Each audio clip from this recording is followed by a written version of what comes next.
तरीका होता है, ट्रिक भी होता है और लॉन्ग भी होता है।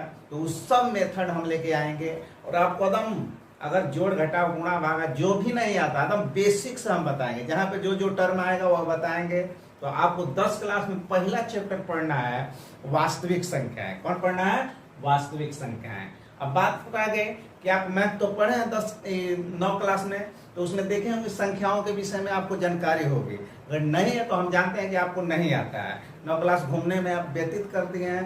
तो देखिए संख्याओं के विषय में होना जरूरी है, तभी यह 10 क्लास का जो वास्तविक संख्याएं हैं यह समझ में आने वाली है। अब ऐसा संख्याएं कौन होती है? तो संख्याएं अंक के रूप में होते हैं। कैसे? अंक के रूप में होते हैं। उससे टर्म बाय टर्म क्या डिफाइन किया गया है। अब बात रही कि संख्याएं कौन कौन है। तो पहला संख्या देखिए प्राकृतिक संख्या। कौन संख्या? प्राकृत संख्या। प्राकृत संख्या वह संख्या है जो 1 से स्टार्ट होती है और अनंत तक जाती है। कैसे अनंत तक का? जिसे आप बोलते हैं इकाई, दहाई, सैकड़ा, हजार, 10,000, लाख, 10 लाख, करोड़, अरब, खरब, शंख, महाशंख, ये अनंत तक गया कि नहीं गया? तो 1 से लगाई अनंत तक। यह जो सिंबल आप देख रहे हैं, कौन?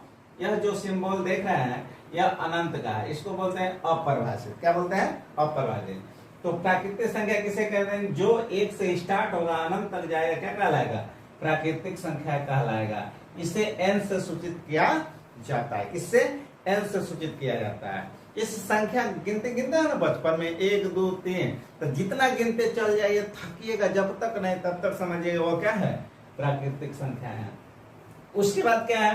आपको पूर्ण संख्या है। कौन? पूर्ण संख्या उसे कहते हैं जो प्राकृतिक संख्या तो रहेगी रहेगी, अनंत तक जाएगा, लेकिन उसमें क्या होगा? जीरो शामिल होगा। कौन होगा? जीरो शामिल हो जाएगा। उसे क्या कहेंगे? पूर्ण संख्या कहते हैं। क्या कहते हैं? पूर्ण संख्या है। पूर्ण संख्या का मतलब जिसमें क्या हो? जीरो शामिल हो जाएगा। जीरो जिसमें शामिल हो गया वो क्या कहलाएगा? पूर्ण संख्या। प्राकृतिक संख्या क्या? जो 1 से स्टार्ट होगा अनंत तक जाएगा प्राकृतिक संख्या। पूर्ण संख्या जो 0 से स्टार्ट होगा वह अनंत तक जाएगा, वह क्या कहलाएगा? पूर्ण संख्या। अब देखिए एक होता है पूर्णांक संख्या। क्या होता है? पूर्णांक संख्या।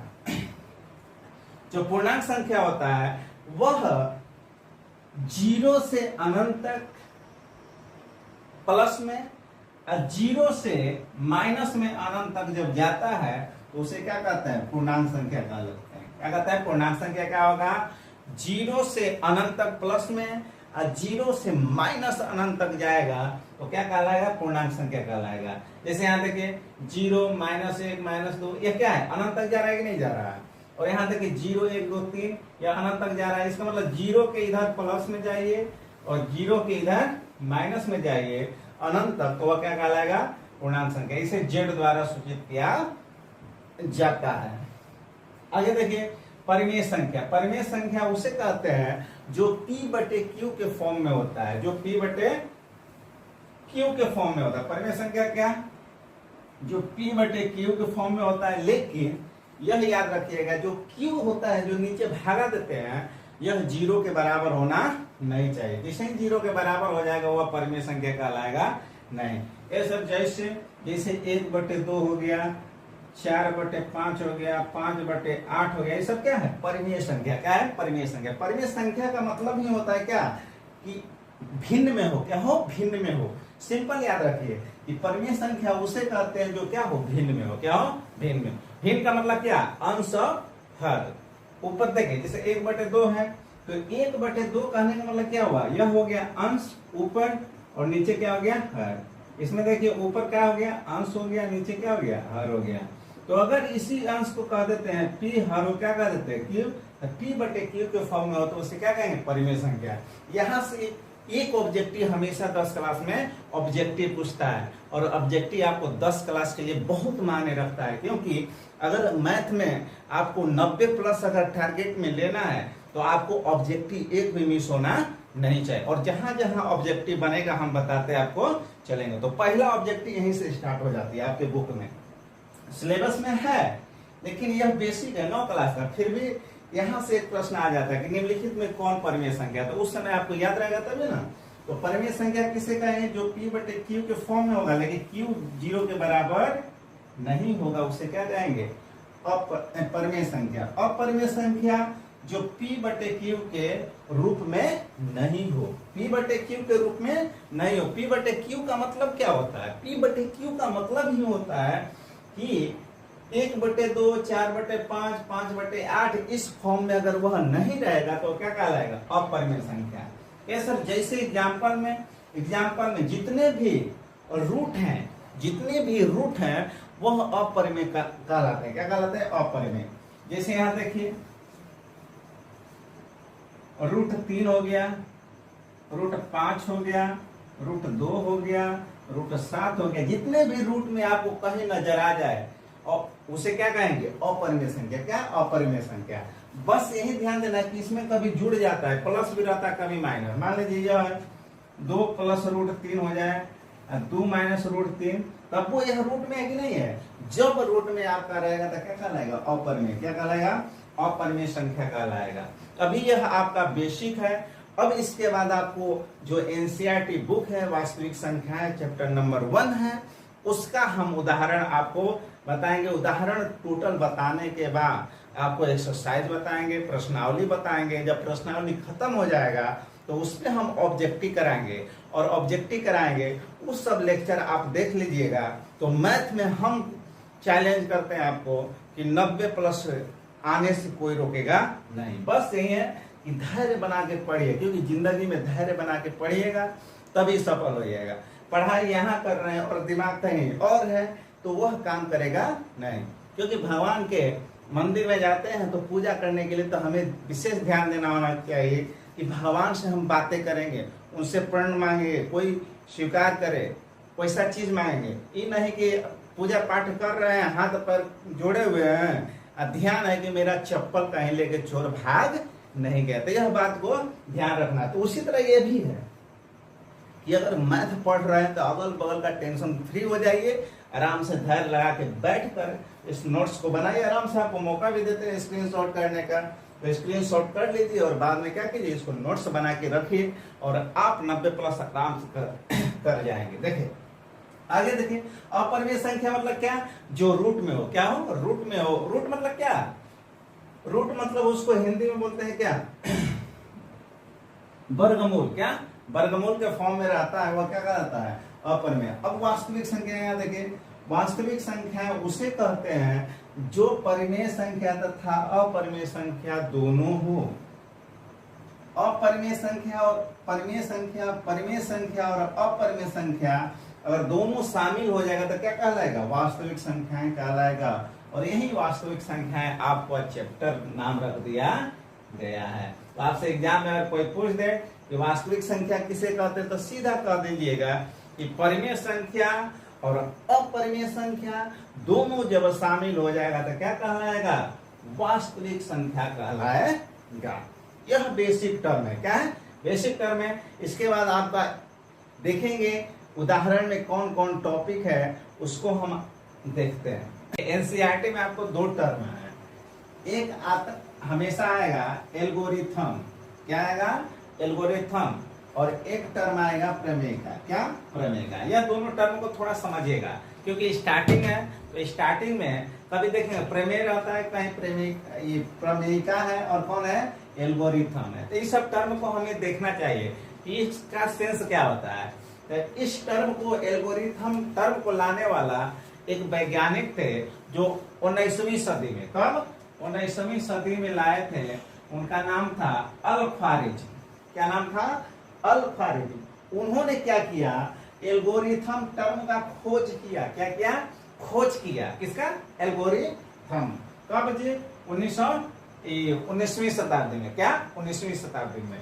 अब देखिए यह होता क्या है, तो यह समझिए कि यह एक ऐसी श्रृंखला है, यह एक ऐसी श्रृंखला है जिसमें आप स्टेप बाय स्टेप किसी टर्म को सिद्ध कर सकते हैं। क्या कर सकते हैं? सिद्ध कर सकते हैं, उसका आंसर ला सकते हैं। उसी को क्या बोलते हैं? एल्गोरिथम। तो देखिए क्या लिखे हैं, वही उन्हीं का विचार यह लिखा हुआ है। एनसीईआरटी में एकदम हूबहू लिखा हुआ है। आपको एक देखेंगे ना, ये पेज नंबर कितना?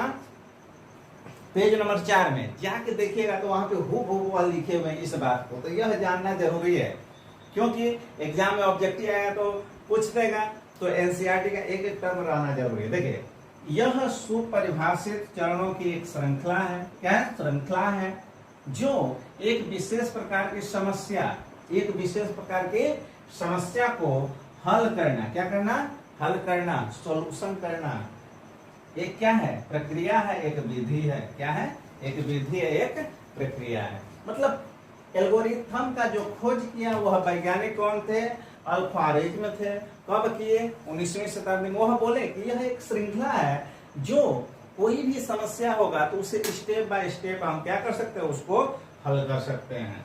इसको याद रखें, डिफिनेशन है। उसके बाद प्रेमिका, क्या, प्रमेयिका। यह प्रेमिका का मतलब क्या हुआ, यह एक सिद्ध किया हुआ कथन होता है, सिद्ध किया हुआ कथन होता है, और इसका प्रयोग करके जब हम सिद्ध करते हैं तो वो क्या कहलाता है, प्रेमिका। बात समझे कि नहीं, नहीं समझे, देखे जैसे आप कोई अलजेब्रा में कभी पढ़े होंगे बचपन में 8-9 में, a+b का होल स्क्वायर, a+b का होल स्क्वायर क्या होता है, a² होता है प्लस b² होता है प्लस 2ab। तो वह क्या, वह एक फॉर्मूला है, उसको जैसे ही किसी टर्म में उस पर बैठाएगा तो उसका सॉल्यूशन आ जाता है कि नहीं आ जाता है। तो वह a+b का होल स्क्वायर क्या है, पहले से सिद्ध किया हुआ है कि नहीं है। तो a+b का होल स्क्वायर क्या है, सिद्ध किया हुआ है।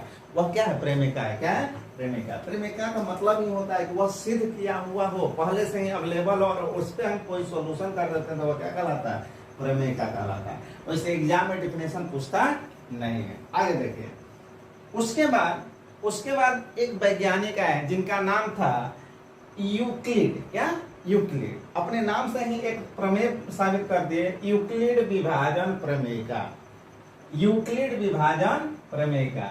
यह एग्जाम में 10 क्लास में हमेशा 2 नंबर में प्रश्न आते रहता है। यूक्लिड विभाजन प्रमेयिका। यह अपने नाम पे ही एक व्यक्ति थे, यूक्लिड। कौन थे, यूक्लिड। वह अपने नाम पे ही रख दिए इस प्रमेयिका का क्या नाम रख दिए, यूक्लिड विभाजन प्रमेयिका। देखिए विभाजन मतलब क्या, बांटना। क्या करना, बांटना। तो बांटिएगा किसको, कोई भी संख्या होगा उसमें भागा दीजिएगा तभी ना बटेगा।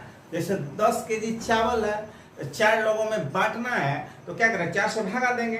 तो 4 से भागा दीजिएगा, जितना जितना पड़ जाएगा तो क्या होगा, उसी को कहते हैं क्या, विभाजित करना। क्या करना, इसका मतलब भागा। तब वही यूक्लिड साहब कुछ नहीं किए, भागा के नियम को प्यूरिफाई कर दिया, अपने टर्म में लिख दिए, वही 10 क्लास में पढ़ना था। आप भागा नहीं जानते हैं, जानते हैं कि सर भागा कैसा होता है, एक बार देख लिया जाए। तो भागा को आगे देखते हैं। जैसे देखिए यहाँ 125 में 3 का भागा देना है। कितना, 3 का भागा देना है।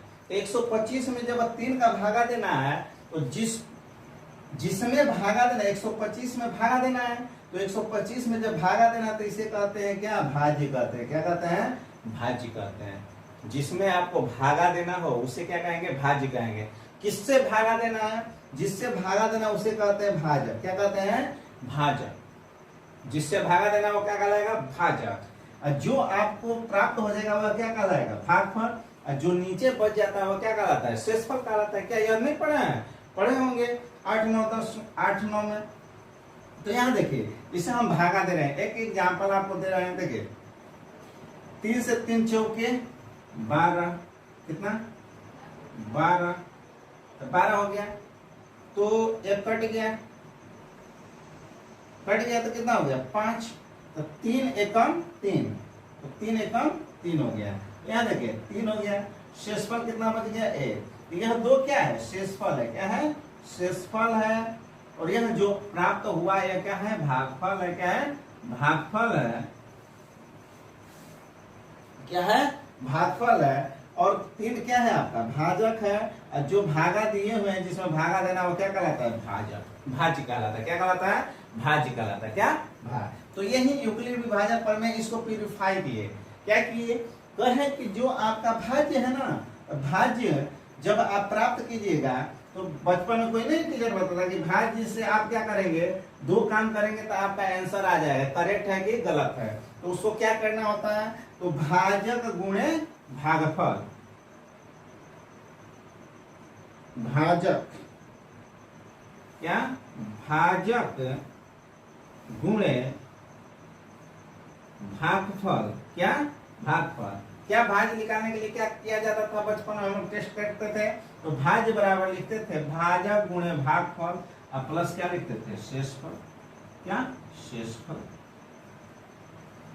क्या यह नहीं जानते हैं, यही तो है, यही यूक्लिड विभाजन है। यही क्या है, यूक्लिड विभाजन। तो देखिए यहाँ भाज्य कितना हो गया, 125 हो गया, भाजक कितना हो गया, 41 हो गया, गुणे भागफल कितना हो गया, 3 हो गया, शेषफल कितना हो गया, 2 हो गया। तो इसको जब आप गुणा करके जोड़िएगा तो 125 आपका रिजल्ट अगर आ गया तो टीचर कहते थे कि वह सत्य है, अगर नहीं आता तो क्या कहते थे कि आपका भाग क्या है, गलत है।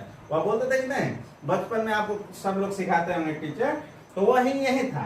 तो इसी को वह प्यूरिफाई किए, कहे कि यूक्लिड विभाजन प्रमेय का जो है सेम टू सेम क्या है, भागा है। क्या है, भागा। अब भागा देने का तरीका क्या है, तो सेम टू सेम बचपन में आप पढ़ते आ रहे हैं, बस यही है, टर्म यही है कि जो भाज्य है उसका नाम यूक्लिड साहब क्या किए, यूक्लिड साहब क्या किए, भाज्य को कह दिए कि हम ए कहिए। क्या कहिए, ए कहिए।